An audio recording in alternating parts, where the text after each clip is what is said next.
Assalamualaikum warahmatullahi wabarakatuh. Kami dari kelompok 1 ingin memperkenalkan nama kelompok dari kami. Yang pertama dari ujung sini, Mbak.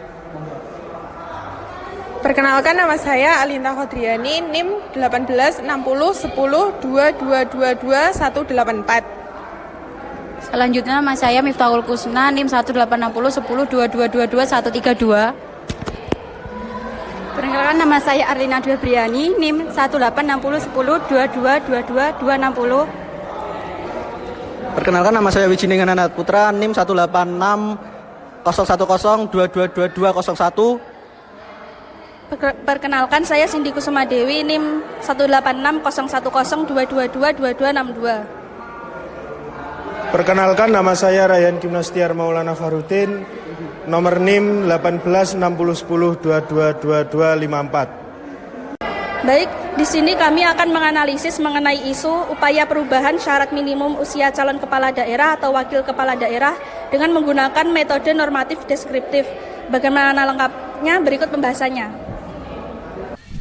Analisis isu perubahan syarat minimum usia calon kepala daerah atau wakil kepala daerah dengan metode deskriptif dan normatif. Latar belakang perubahan syarat minimum usia calon kepala daerah atau wakil kepala daerah di Indonesia menjadi isu penting setelah Mahkamah Agung mengabulkan gugatan yang diajukan oleh Partai Garuda. Keputusan ini mengubah ketentuan mengenai batas usia minimal yang sebelumnya ditetapkan dalam Peraturan Komisi Pemilihan Umum atau disingkat PKPU nomor 9 tahun 2020. Deskripsi perubahan syarat usia putusan Mahkamah Agung. Mahkamah Agung memutuskan bahwa usia minimal calon kepala daerah dihitung sejak pelantikan, bukan saat penetapan pasangan calon. Hal ini memungkinkan individu yang belum mencapai usia minimal pada saat penetapan untuk tetap maju sebagai calon, asalkan mereka memenuhi syarat saat pelantikan. MA memutuskan melalui PKPU nomor 8 tahun 2024 dalam pasal 14 nomor 2 huruf D tertulis bahwa usia minimal calon kepala daerah adalah 30 tahun dan bupati atau wakil bupati 20 tahun dihitung sejak pelantikan. Jadi bukan saat penetapan pasangan calon. Hal ini memungkinkan setiap individu yang belum mencapai usia minimal pada saat penetapan untuk tetap maju sebagai calon, asalkan mereka memenuhi syarat usia saat pelantikan. Jadi pada saat pendaftaran usia minimal itu bukan 30 tahun lagi untuk bupati dan wakil bupati, tetapi sudah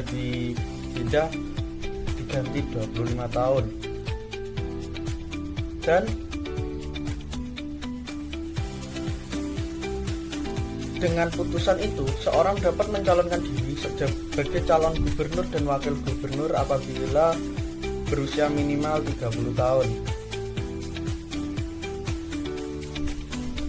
Dan juga wakil bupati ataupun wali kota jika berusia minimal 25 tahun ketika dilantik, bukan ketika ditetapkan sebagai pasangan calon.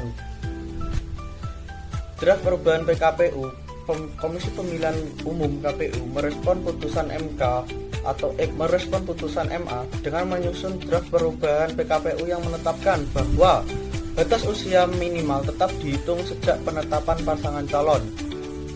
Jadi melalui draft ini penetapan pasangan calon tetap dihitung saat pendaftaran, bukan lagi saat pelantikan, sesuai dengan putusan MK yang lebih awal. Sekjen PDIP Hasto Kristianto menilai bahwa perubahan syarat seharusnya dibahas di DPR dan bukan ditetapkan oleh Mahkamah Agung. Ia menganggap bahwa keputusan ini menciptakan presiden buruk dalam penggunaan hukum sebagai Beberapa pakar hukum seperti Zainuddin Karim dari PKS menyatakan bahwa putusan Mahkamah Agung tidak sesuai dengan Undang-Undang Nomor 1 Tahun 2015 tentang Pilkada. Mereka berargumen bahwa tafsir PKPU sudah sesuai dengan ketentuan yang ada, yaitu syarat usia dihitung sejak seseorang berstatus sebagai calon. Isu ketidakpastian hukum, kritikus juga menyoroti ketidakpastian hukum akibat perubahan tersebut, karena waktu pelantikan yang menjadi patokan baru untuk menentukan usia calon bersifat tidak pasti dan dapat berubah-ubah tergantung pada jadwal presiden. Norma politik. Dari perspektif politik, keputusan Mahkamah Agung dapat dilihat sebagai upaya untuk mempermudah jalur politik bagi calon-calon tertentu, terutama mereka yang memiliki kedekatan dengan kekuasaan. Hal ini menimbulkan kekhawatiran tentang integritas proses pemilihan umum dan potensi penyalahgunaan kekuasaan. Oke, baik. Dalam putusan Mahkamah Konstitusi atau MK, syarat usia minimum calon kepala daerah telah ditetapkan secara tegas, yaitu pada saat calon penetapan, bukan pada saat pelantikan. Nah, adapun perubahan ini yaitu didasarkan pada pasal 7 ayat 2 Undang-Undang Nomor 10 Tahun 2016 tentang Pilkada, yang mengatur bahwa seseorang dapat mencalonkan sebagai gubernur yaitu pada usia paling rendah adalah 30 tahun dan wakil gubernur berusia paling rendah 25 tahun.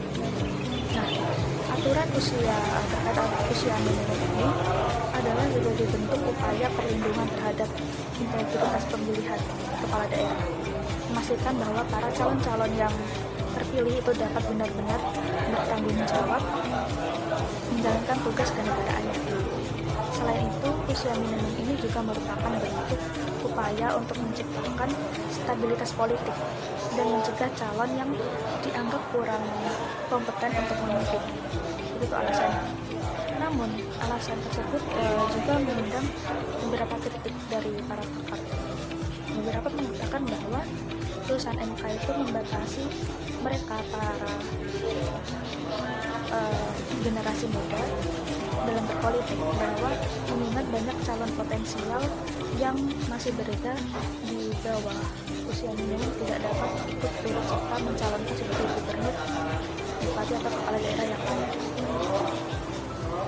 Nah, secara keseluruhan perubahan ini tentu harus dilihat dalam kerangka menjaga keseimbangan antara kebijakan hukum yang bertujuan untuk memberi kepastian dan keadilan serta mengakomodasi dinamika politik tingkat lokal. Berkaitan dengan isu yang kemarin itu baru terjadi, menurut saya perlu bagi MK ataupun lembaga hukum lainnya untuk mempertimbangkan jika ingin melakukan perubahan terhadap usia minimum ini, tidak terburu-buru seperti kemarin yang dalam waktu 3 hari memberi putusan bahwa usia minimum telah diganti. Ini tentu wajar jika putusan MA ini mengundang banyak spekulasi atau kritik sehingga banyak orang yang mencurigai ada kepentingan politik di dalamnya. Jadi yang perubahan ini harus dilihat dalam perangkat keseimbangan kebijakan hukum yang bertujuan untuk memberi kepastian dan keadilan. Baiklah, jadi kesimpulan mengenai analisis deskriptif dan normatif mengenai perubahan syarat minimum usia calon kepala daerah atau wakil kepala daerah mencerminkan kompleksitas interaksi antara hukum dan politik di Indonesia. Juga keputusan MA telah memicu kritik dari berbagai pihak dan menimbulkan ketidakpastian hukum serta pertanyaan etika mengenai penggunaan hukum dalam konteks politik. Dalam analisis normatif penting untuk mempertimbangkan bahwa setiap perubahan itu harus sejalan dengan norma hukum yang berlaku dan juga tidak digunakan sebagai kepentingan politik tertentu.